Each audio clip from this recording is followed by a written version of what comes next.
Les deux plus beaux jours d'une vie sont le jour où tu es né et le jour où tu sais pourquoi. Bonjour à toi, c'est Paul et bienvenue dans cette nouvelle vidéo. Aujourd'hui, vidéo qui s'adresse principalement à ceux qui sont en dépression. Mais pas seulement.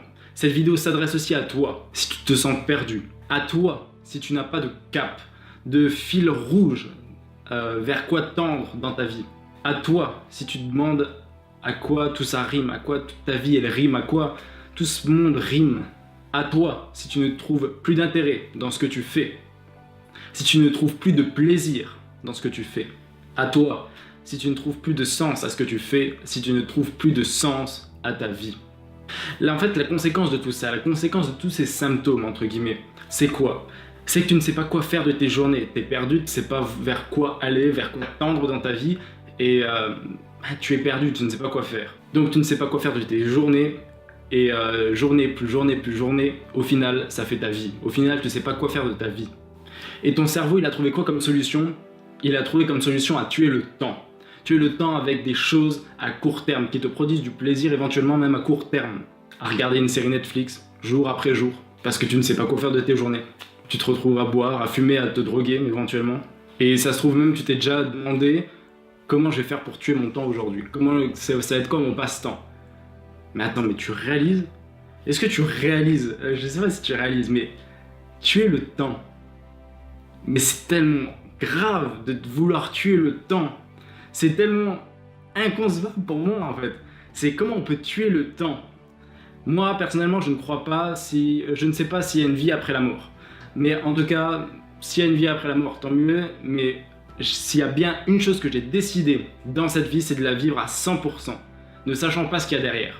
Donc comment on peut vouloir tuer le temps en sachant que tu as un sablier? C'est comme si tu avais un sablier, le sablier de ta vie, et que chaque seconde, un grain tombe, et que tu ne sais pas, tu ne sais pas comment est rempli le sablier, et s'il te reste 2 ans à vivre, 2 mois, 2 semaines, 15 ans, tu ne sais pas quand tu vas mourir. Comment tu peux vouloir tuer le temps? C'est juste horrible. Tu ne peux pas vouloir tuer le temps. Le temps est la ressource la plus précieuse que tu puisses avoir. Au-delà de l'argent ou quoi que ce soit, le temps est ta ressource la plus précieuse. Et chaque seconde, tu perds un peu plus de cette ressource précieuse. Chaque seconde. Encore et encore. Et j'en ai entendu plein de personnes dans mon entourage, et plein de personnes me dire comment je vais tuer mon temps aujourd'hui et je vais me poser devant un jeu vidéo, je vais me poser devant une série Netflix à rien faire et voilà, je vais juste faire ça, à bouffer des chips, à faire... Mais on peut pas tuer notre temps, c'est juste la ressource la plus précieuse. J'aimerais vraiment que tu prennes conscience de ça durant cette vidéo. Et en fait le problème qui se cache derrière tout ça, c'est que comme tu es dans le flou, tu es dans le brouillard, tu ne sais pas vers quoi tendre, tu ne sais pas vers quoi tes journées tendent, tu ne sais pas vers quelle activité tu dois tendre, comme tu sais pas, tu restes dans l'inaction. Et c'est tout à fait normal, c'est tout à fait normal. Mais la première chose que j'aimerais que tu prennes conscience, c'est que le temps est notre ressource la plus précieuse. Et deuxième chose, j'aimerais que tu te poses les bonnes questions. Qu'est-ce que j'entends par les bonnes questions? C'est-à-dire comment ne plus tuer mon temps. Pour te raconter mon anecdote personnelle, je sais pas si tu connais le jeu League of Legends, mais j'y ai passé plusieurs mois de ma vie sur ce jeu. Mais justement, moi je rentrais des cours, je voulais juste tuer le temps en jouant à des jeux vidéo. Mais c'est totalement normal parce que je ne savais pas vers quoi tendre dans ma vie, je n'avais pas de réel but, de réelle mission, donc j'allais en cours, pour moi c'était des habitudes. En fait ma vie se faisait contrôler par des habitudes. J'allais en cours, je rentrais le soir, je jouais aux jeux vidéo et je me couchais. Et à un moment j'en ai eu marre et je me suis posé les bonnes questions, vers quoi tendre, vers quoi ma vie devrait tendre. Donc voilà, premièrement, prendre conscience que le temps est notre ressource la plus précieuse. Et deuxièmement, pose-toi vraiment cette question, vers quoi tu peux tendre? Ça va être quoi ton cap? Ça va être quoi le fil rouge de ta vie? Et pour essayer d'apporter un élément de réponse à cette question, ça va être de te connaître toi-même. Est-ce que tu te connais vraiment? Est-ce que tu sais ce que tu aimes faire? Est-ce que tu sais ce que tu n'aimes pas faire? Est-ce que tu connais tes passions? Tu connais tes talents, tes forces? Tu connais tout ça? T'arriverais à me répondre? Si tu n'arrives pas à me répondre, le problème est peut-être là. Si tu ne sais pas ce que tu aimes faire, ce que tu n'aimes pas faire, là où tu es bon, etc., c'est totalement normal de ne pas savoir quoi faire, d'être dans le flou, dans le brouillard et au final, rien faire et tuer son temps. Comment tu peux devenir un écrivain à succès si tu ne sais même pas que tu aimes écrire? Et en fait, ça porte un nom. Connaître tout ça, se connaître soi-même, ça a un nom. Ça s'appelle l'introspection.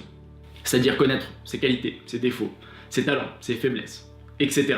Et si t'as pas bien saisi le truc, en fait, se connaître soi-même, ça permet de mettre une adresse dans le GPS de ta vie. Et tu vas me dire, mais Paul, c'est quoi le rapport entre ma dépression et trouver un sens à sa vie? En fait, trouver et œuvrer pour un but dans sa vie, pour une mission de vie, ça permet d'enclencher tout un tas de mécanismes, tout un tas de choses permettant de se remettre à marcher, se remettre sur pied petit à petit et avancer dans sa vie. Ce qu'il y a, c'est que le problème dans la dépression, souvent on a l'impression qu'on stagne. Et en fait c'est le cas, on est tellement fatigué, on est tellement lessivé, on a tellement plus envie de rien qu'on stagne. Le fait d'avoir un sens, le fait de trouver un but dans sa vie, non seulement te donnera plus de motivation, mais te permettra surtout d'avancer et de ne plus stagner. D'où mon titre de la vidéo, une porte de sortie vers ta dépression. Une des portes de sortie d'une dépression est d'avoir un rêve, d'avoir une mission de vie, d'avoir un objectif, d'avoir quelque chose qui t'anime vraiment au plus profond de toi. Mais comme j'ai dit, pour connaître ça au plus profond de toi, il faut d'abord te connaître toi-même. Maintenant, j'aimerais juste que tu imagines 2 secondes. Imagine juste, tu te connais toi-même. Donc tu connais aussi tes talents, donc ce que tu aimes faire. Que tu connais tes talents. Et quand tu réunis ce que tu sais faire de bien, naturellement, et ce que tu aimes faire, ça fait ta passion. Et quand cette passion permet d'aider les autres, d'aider le monde à grandir, à évoluer, à avancer, déjà là, c'est quelque chose, c'est un sentiment incroyable. Mais si en plus de ça, pour rajouter de la stabilité au tout, tu arrives à en dégager une source de revenus, que ça soit juste un complément de revenus, ou que ça en devienne carrément ton métier, si tu arrives à joindre ce que tu aimes faire, ce que tu sais très bien faire, ce qu'a besoin le monde, et comment tu peux te faire rémunérer, si tu arrives à trouver ce croisement subtil, ça fera une raison d'être. C'est-à-dire que tu vas te lever chaque matin, en commençant la journée en te disant « Yes !» Une journée de plus à commencer, au lieu de te dire une journée de plus à supporter. Tu pourras vraiment savoir vers quoi tendre, vers des choses qui t'animent vraiment, des choses, tu pourras avoir un sentiment, tu te sentiras comblé, tu te sentiras bien. Et moi, le jour où j'ai découvert ça, mais ça a été une révolution dans ma vie. Le jour où j'ai découvert pourquoi je me levais le matin, ça a été le changement le plus radical de ma vie. Le jour où je suis passé de mes habitudes, de je vais en cours, je joue aux jeux vidéo pour tuer le temps, et je dors, vers des journées qui m'inspiraient, qui me comblaient, qui me disaient mais putain, aujourd'hui je vais faire quelque chose que j'aime faire. Mais ma vie a radicalement changé. Là je t'ai donné le plan. Là je viens de te donner le plan pour trouver ta raison d'être. Et cette raison d'être entraînera une joie de vivre intense. Et en fait, trouver justement cette raison d'être et cette joie de vivre, c'est un pas immense vers ton bonheur. Donc si tu manques de bonheur, et que tu vois la vie de façon un peu plus terne, de façon noir et blanc ou alors très grise, si tu manques de couleur, de peps, de piment dans ta vie, je viens de te donner le plan pour essayer de trouver ta mission de vie, un sens à ta vie, une raison d'être. Si ce que je te dis t'intéresse et que tu es encore en train de regarder cette vidéo, abonne-toi vraiment à ma chaîne YouTube parce que je vais sortir quelques vidéos sur ce sujet dans les prochains jours à venir. En tout cas, merci de m'avoir écouté. Et j'espère vous avoir pris conscience que le temps est la ressource la plus précieuse qu'on a. Donc, ne la gaspillez pas.